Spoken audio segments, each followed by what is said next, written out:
Uma elite sem vergonha que até na hora da tragédia tenta furar a fila. O país passa de 4.000 mortes por dia e o Congresso, pressionado pelos empresários, aprova a privatização das vacinas.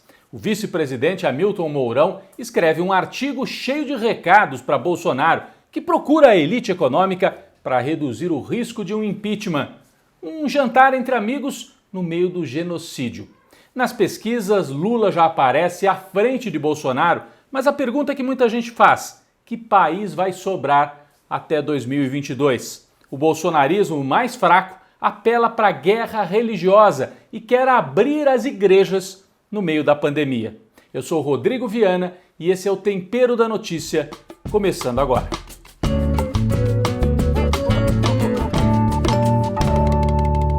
Um presidente mais fraco e mais perigoso. Na semana que passou, Bolsonaro trocou o chefe da Polícia Federal. O novo ministro da Justiça, que também é um policial federal, nomeou um novo chefe para a instituição mais afinado com a família Bolsonaro. E o ministro da Justiça fez um anúncio estranho.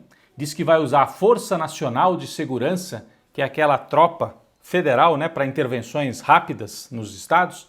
Diz que pode usar a Força Nacional de Segurança para garantir o ir e vir dos cidadãos. Ou seja, ele se afinou com esse discurso do Bolsonaro de que é preciso abrir o comércio, garantir que as pessoas possam trabalhar, como se os governadores estivessem fechando o comércio por alguma intenção que não fosse garantir o mínimo de saúde para a população.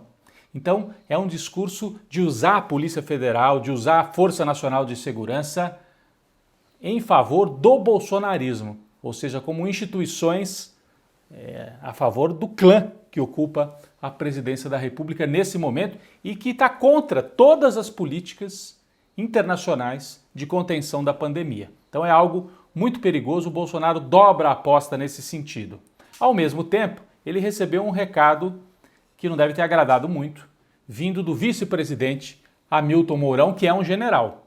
O Mourão escreveu um artigo, ele escreve a cada 2 semanas, escreveu um artigo, a gente pode ver aí, em que ele defende o golpe de 64, diz que os militares devem ocupar cargos comissionados no governo, já tem 11.000 militares espalhados aí por cargos, e diz que isso é normal, tem civis, tem militares, mas o principal recado que ele passou pro Bolsonaro, disse que as Forças Armadas são instituições de Estado. Ele repete essa expressão que já tinha sido usada pelo ministro da Defesa que foi demitido pelo Bolsonaro. O que quer dizer essa expressão? Nós não estamos a serviço do Bolsonaro. Nós somos uma instituição a serviço do Estado brasileiro. Então é um recado. Bolsonaro, não adianta falar em meu exército, que o Jair Bolsonaro às vezes fala assim, o meu exército, não tem meu exército. O exército é comandado pelos generais e ele é um capitão, o presidente da República. Então, é um recado muito claro e o Mourão assim se apresenta para a elite econômica no seguinte sentido: se precisarem de mim, estou aqui. Por que não? Um governo de transição comigo, Mourão, à frente da presidência da República. O Bolsonaro ficou preocupado com mais esse sinal de deterioração política, vindo agora do vice-presidente, e decidiu procurar os empresários. Foi jantar em São Paulo com representantes de bancos, de redes de varejo, empresa de segurança privada, mídia, estavam lá os diretores, donos de canais de televisão, e dizem que ele saiu até aplaudido do encontro, em que mais uma vez usou expressões chulas, xingou o governador Dória. Então o Bolsonaro tenta mostrar que tem o apoio de uma parte do empresariado. Mas vazaram na imprensa, inclusive no jornal ligado ao meio empresarial, que um setor da grande burguesia brasileira não está nada feliz com o Bolsonaro e não gostou de ver essa operação, de tentar mostrar, eu tenho o apoio dos empresários. Não tem, não.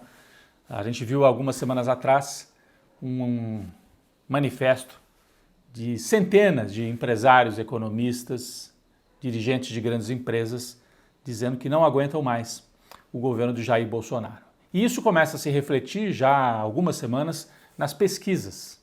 Esta semana que passou mais uma mostrando que Lula já está à frente do Bolsonaro até no primeiro turno. Ainda é empate técnico, A pesquisa XP, Então Lula com 28, Bolsonaro com 27, mas chama atenção porque o Bolsonaro está todos os dias na mídia, o Lula ficou preso, não tem mídia quase, né? Dá uma entrevista aqui, outra ali. E no segundo turno o Lula ganha do Bolsonaro, segundo a pesquisa XP, por 42-38. Mas para o fim da semana, já na quinta, sexta-feira, saíram novas pesquisas com queda de popularidade do Jair Bolsonaro na pesquisa Exame IDEA. Ele tem o dobro de ruim péssimo em relação a ótimo bom. E uma pesquisa curiosa, feita só no estado de São Paulo, pelo Instituto IPESP, mostrando, primeiro, Haddad em primeiro lugar para governador, na frente dos tucanos e tal. E na presidência da República, no estado de São Paulo, Lula e Bolsonaro empatados em primeiro lugar. E São Paulo, até na época que o Lula era presidente, votava com a oposição. Bom, o Bolsonaro então tem que dar conta dessas duas dificuldades. De um lado, a elite econômica, militar, descontente com o governo, e de outro ele começa a perder apoio também naquela base de sustentação mais fiel a ele. E aí fez um movimento para tentar manter o apoio principalmente dos evangélicos, que foi isso que nós vimos no Supremo Tribunal Federal. O ministro Cássio Nunes, que foi indicado pelo Bolsonaro, deu uma liminar garantindo a abertura dos templos no meio da pandemia. Aí o Gilmar Mendes deu uma outra decisão em sentido contrário. O plenário teve que decidir o que ia valer, a decisão do Cássio Nunes de que pode abrir templo e igreja no meio da pandemia ou a decisão do Gilmar Mendes. E ganhou a decisão do Gilmar Mendes por larga margem, 9-2. Você não pode abrir os templos, não tem nenhuma questão religiosa aí. E o Cássio Nunes mostrou mais uma vez que é um ministro desqualificado, apanhou muito dos outros ministros. Alexandre Moraes chegou a dizer o seguinte: nem na Idade Média acontecia isso. A Igreja Católica, na época da Idade Média, fechava os templos quando tinha pandemia para preservar a vida das pessoas. E os bolsonaristas tentam ir no sentido contrário. Mas o Bolsonaro sofre uma derrota no Supremo, mas ele ganha um discurso. Esse discurso de que, tá vendo, os comunistas, o Supremo, são contra a religião. Então ele tenta manter esse núcleo mais extremista, radicalizado, né? E a gente via manifestações antes na porta dos quartéis, quem sabe agora vão acontecer manifestações na porta das igrejas para tentar manter o Bolsonaro com alguma base popular que ele vai perdendo. Bom, tudo isso acontece no momento de grande crise na pandemia. O Instituto Butantan teve que paralisar a produção de vacinas, porque faltam insumos que chegam da China. E, ao mesmo tempo, o país passa de 4.000 mortos por dia, grande angústia em todo o Brasil, UTIs lotadas, e a tendência é que a gente ainda tenha o mês de abril com crescimento de mortes e esse descontrole com o governo federal, que não combate a pandemia e ajuda o vírus a disseminar pelo Brasil.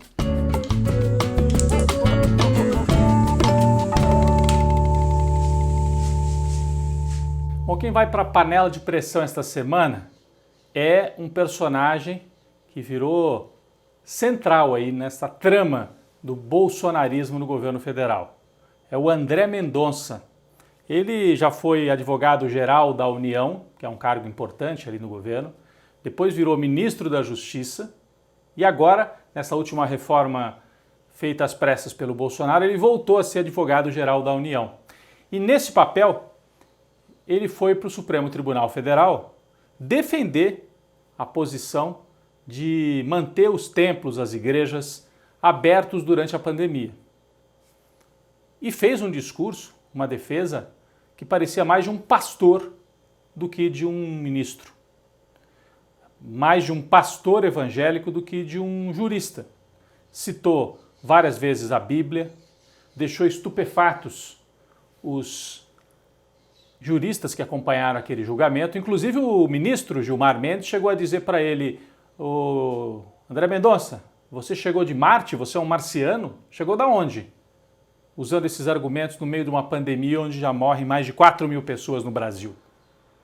Mas ele não se importou com isso muito não, André Mendonça, e fez um discurso ameaçador, uma espécie de declaração de guerra, mostrando até onde o bolsonarismo está disposto a ir. Ele disse: os cristãos estão dispostos a morrer pela sua fé.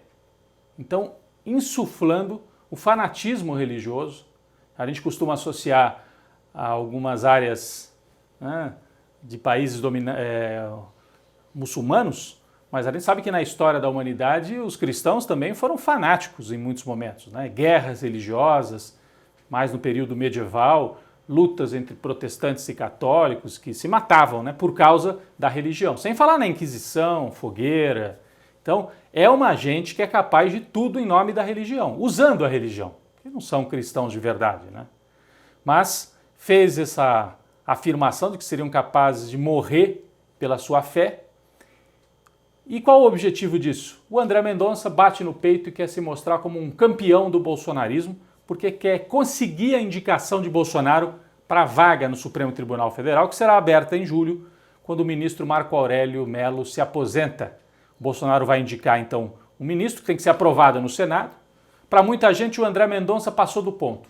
Uma coisa é estar alinhado com o presidente e virar ministro do Supremo. Outra coisa é fazer um discurso fanático, fundamentalista.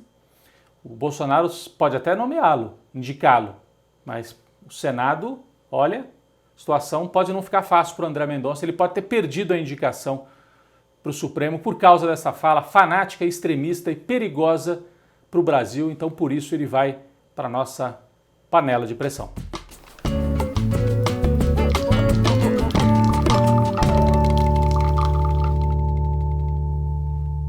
Bom, o nosso cafezinho essa semana vai para um grande professor, um pensador da cultura brasileira, o professor Alfredo Bozzi, que faleceu em São Paulo. Ele era professor emérito da Universidade de São Paulo e membro da Academia Brasileira de Letras, mas um homem com uma vida muito simples, apesar de um pensamento muito elaborado. Ele é o autor desse livro clássico aqui, História Concisa da Literatura Brasileira. Então, se você quer estudar, saber mais sobre os poetas, escritores, desde a época colonial, Império, depois ao longo do século XX, essa história concisa é usada em muitas faculdades, em muitos colégios, e o Alfredo Bozzi é o autor, um livro clássico para quem quer estudar literatura no Brasil. Mas talvez o livro mais importante dele seja esse aqui, Dialética da Colonização, em que o Alfredo Bozzi, ele originalmente era professor de italiano, né? Ele é de origem italiana e era professor de língua e literatura italiana na USP, mas depois foi se interessando pela cultura brasileira. Então ele retoma as grandes narrativas de Celso Furtado, Jacob Gorender e outros grandes pensadores brasileiros e escreve esta obra clássica, Dialética da Colonização. E ele também refletiu e ajudou a pensar muito sobre esse liberalismo brasileiro que a gente conhece muito bem, né? Sabe esse liberalismo que fura a fila da vacina? Falam de meritocracia, mas gostam do Estado para obter privilégios? Então o professor Alfredo Bozzi também escreveu um texto, aí não é um livro, é um artigo clássico, A Escravidão entre Dois Liberalismos, em que ele retoma como, no século XIX, parte da elite brasileira se dizia liberal e defendia a manutenção da escravidão em nome do direito à propriedade. É claro que o artigo é muito mais sofisticado do que isso, mas o Alfredo Bozzi ajuda a entender um pouco dessa mentalidade, principalmente da elite brasileira. Ele morreu aos 84 anos, infelizmente, mais uma vítima da Covid-19. Aqui fica a nossa homenagem, a nossa lembrança e o nosso cafezinho para o professor Alfredo Bozzi.